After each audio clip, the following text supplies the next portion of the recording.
व्यास जी के द्वारा द्रौपदी के साथ पांडवों के विवाह का निर्णय। धर्मराज युधिष्ठिर की बात सुनकर द्रुपद की आंखें प्रसन्नता से खिल उठी। आनंद मग्न हो जाने के कारण वे कुछ भी बोल न सके। द्रुपद ने ज्यों-त्यों करके अपने को संभाला और युधिष्ठिर से वारणावत नगर के लाक्षा भवन से निकलकर भागने तथा अब तक के जीवन निर्वाह का समाचार पूछा। युधिष्ठिर ने संक्षेप में क्रमशः सब बातें कह दी। तब द्रुपद ने धृतराष्ट्र को बहुत कुछ बुरा भला कहा और युधिष्ठिर को आश्वासन दिया कि मैं तुम्हारा राज्य तुम्हें दिलवा दूंगा। अनंतर उन्होंने कहा कि युधिष्ठिर, अब तुम अर्जुन को आज्ञा दो कि वे विधि पूर्वक द्रौपदी का पाणी ग्रहण करें। युधिष्ठिर ने कहा, राजन, विवाह तो मुझे भी करना ही है। द्रुपद बोले, यह तो बड़ी अच्छी बात है। तुम ही मेरी कन्या का विधि पूर्वक पाणी ग्रहण करो। युधिष्ठिर ने कहा, राजन, आपकी राजकुमारी हम सबकी पटरानी होगी। हमारी माताजी ऐसी ही आज्ञा दे चुकी हैं। इसलिए आप आज्ञा दीजिए कि हम सभी क्रमशः उसका पाणी ग्रहण करें। राजा द्रुपद बोले, कुरु वंश भूषण, तुम यह कैसी बात कर रहे हो? एक राजा के बहुत सी रानियां तो हो सकती हैं, परंतु एक स्त्री के बहुत से पति हो, ऐसा तो कभी सुनने में नहीं आया। तुम धर्म के मर्मज्ञ और पवित्र हो। तुम्हें लोक मर्यादा और धर्म के विपरीत ऐसी बात सोचनी भी नहीं चाहिए। युधिष्ठिर बोले, महाराज, धर्म की गति बड़ी सूक्ष्म है। हम लोग तो उसे ठीक-ठीक समझते भी नहीं हैं। हम तो उसी मार्ग से चलते हैं जिससे पहले के लोग चलते रहते हैं। मेरी वाणी से कभी झूठ नहीं निकला है। मेरा मन कभी अधर्म की ओर नहीं जाता। मेरी माता की ऐसी आज्ञा है और मेरा मन इसे स्वीकार करता है। द्रुपद ने कहा, अच्छी बात है। पहले तुम्हारी माता और धृष्टद्युम्न सब मिलकर कर्तव्य का निर्णय करें और फिर बतलावें। उनके अनुसार जो कुछ करना होगा कल किया जाएगा। सब लोग इकट्ठे होकर विचार करने लगे। उसी समय भगवान वेदव्यास अचानक आ गए। सब लोगों ने अपने-अपने आसन से उठकर उनका स्वागत अभिनंदन किया और प्रणाम करके उन्हें सर्वश्रेष्ठ स्वर्ण सिंहासन पर बैठाया। व्यास जी की आज्ञा से सब लोग अपने-अपने आसन पर बैठ गए।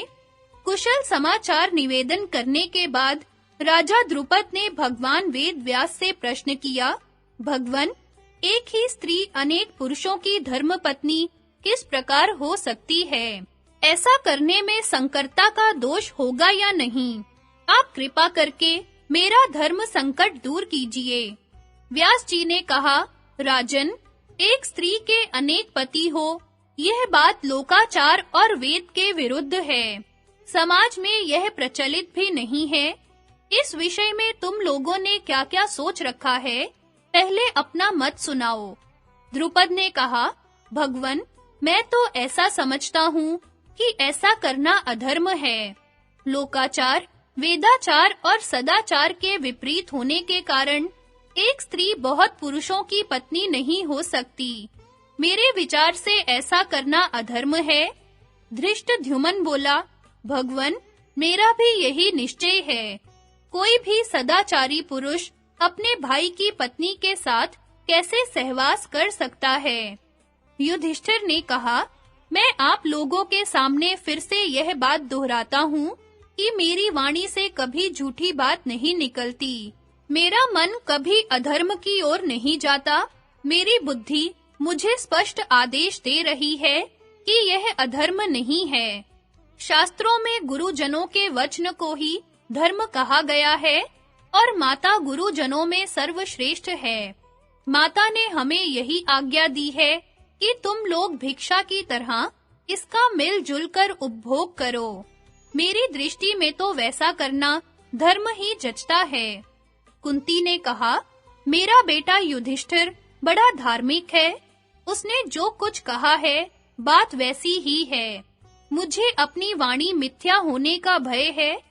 इसलिए आप लोग बताइए कि अब ऐसा कौन सा उपाय है जिससे मैं असत्य से बच जाऊं। व्यास जी ने कहा, कल्याणी, इसमें संदेह नहीं कि असत्य से तुम्हारी रक्षा हो जाएगी। द्रुपद, राजा युधिष्ठिर ने जो कुछ कहा है वह धर्म के प्रतिकूल नहीं, अनुकूल ही है। परंतु इस बात का रहस्य मैं सबके सामने नहीं बतला सकता, इसलिए तुम मेरे साथ एकांत में चलो।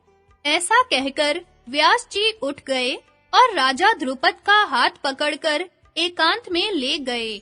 धृष्टद्युम्न आदि उनकी बाट देखते हुए वहीं बैठे रहे। व्यास जी ने द्रुपद को एकांत में ले जाकर द्रौपदी के पहले के 2 जन्मों की कथा सुनाई और यह बतलाया कि भगवान शंकर के वरदान के कारण ये 5 ही द्रौपदी के पति होंगे। इसके बाद उन्होंने कहा, द्रुपद, मैं प्रसन्नता पूर्वक तुम्हें दिव्य दृष्टि देता हूँ। उसके द्वारा तुम इन पांडवों के पूर्व जन्म के शरीरों को देखो। द्रुपद ने भगवान वेदव्यास के कृपा प्रसाद से दिव्य दृष्टि प्राप्त करके देखा कि 5 पांडवों के दिव्य रूप चमक रहे हैं। वे अनेकों आभूषण धारण किए हुए हैं। विशाल वक्षः स्थल पर दिव्य वस्त्र हैं। वे ऐसे जान पड़ते हैं मानो स्वयं भगवान शिव, आदित्य अथवा वसु विराजमान हो रहे हों। साथ ही उन्होंने यह भी देखा कि उनकी पुत्री द्रौपदी दिव्य रूप से चंद्रकला अथवा अग्निकला के समान देदीप्यमान हो रही है, मानो उसके रूप में भगवान की दिव्य माया ही प्रकाशित हो रही हो। वह रूप, तेज और कीर्ति के कारण पांडवों के सर्वथा अनुरूप दिख रही है। यह झांकी देखकर द्रुपद को बड़ी प्रसन्नता हुई। आश्चर्यचकित होकर उन्होंने व्यास जी के चरण पकड़ लिए। बोल उठे, धन्य है।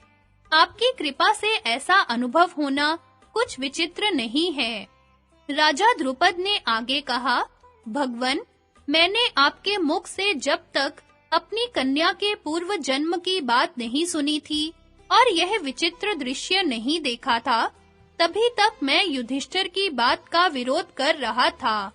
परंतु विधाता का ऐसा ही विधान है, तब उसे कौन टाल सकता है। आपकी जैसी आज्ञा है वैसा ही किया जाएगा। भगवान शंकर ने जैसा वर दिया है, चाहे वह धर्म हो या अधर्म, वैसा ही होना चाहिए। अब इसमें मेरा कोई अपराध नहीं समझा जाएगा। इसलिए 5 पांडव प्रसन्नता के साथ द्रौपदी का पाणी ग्रहण करें, क्योंकि द्रौपदी 5 भाइयों की पत्नी के रूप में प्रकट हुई है। पांडवों का विवाह। अब भगवान वेदव्यास ने द्रुपद के साथ युधिष्ठिर के पास आकर कहा, आज ही विवाह के लिए शुभ दिन और शुभ मुहूर्त है। आज चंद्रमा पुष्य नक्षत्र पर है, इसलिए आज तुम द्रौपदी का पाणी ग्रहण करो। आज ही विवाह कार्य संपन्न होगा। यह निर्णय होते ही द्रुपद और धृष्टद्युम्न आदि ने विवाह के लिए आवश्यक सामग्री जुटाने का प्रबंध किया। द्रौपदी को नहला धुलाकर उत्तम वस्त्र और आभूषण पहनाए गए। समय होने पर द्रौपदी मंडप में लाई गई। राज परिवार के इष्ट मित्र, मंत्री, ब्राह्मण, परिजन, पुरजन बड़े आनंद से विवाह देखने के लिए आकर अपने योग्य स्थानों पर बैठने लगे। उस समय विवाह मंडप का सौंदर्य अवर्णनीय हो रहा था। स्नान और स्वस्त्यन के अनंतर 5 पांडव भी वस्त्रालंकार से सज-धज कर महाराज द्रुपद के आंगन में आए। उनके आगे-आगे तेजस्वी पुरोहित धौम्य चल रहे थे। वेदी पर अग्नि प्रज्वलित की गई। युधिष्ठिर ने विधि पूर्वक द्रौपदी का पाणी ग्रहण किया। हवन हुआ और अंत में भावरे फिराकर विवाह कर्म समाप्त किया गया। इसी प्रकार शेष भाइयों ने भी क्रमशः एक-एक दिन द्रौपदी का पाणी ग्रहण किया।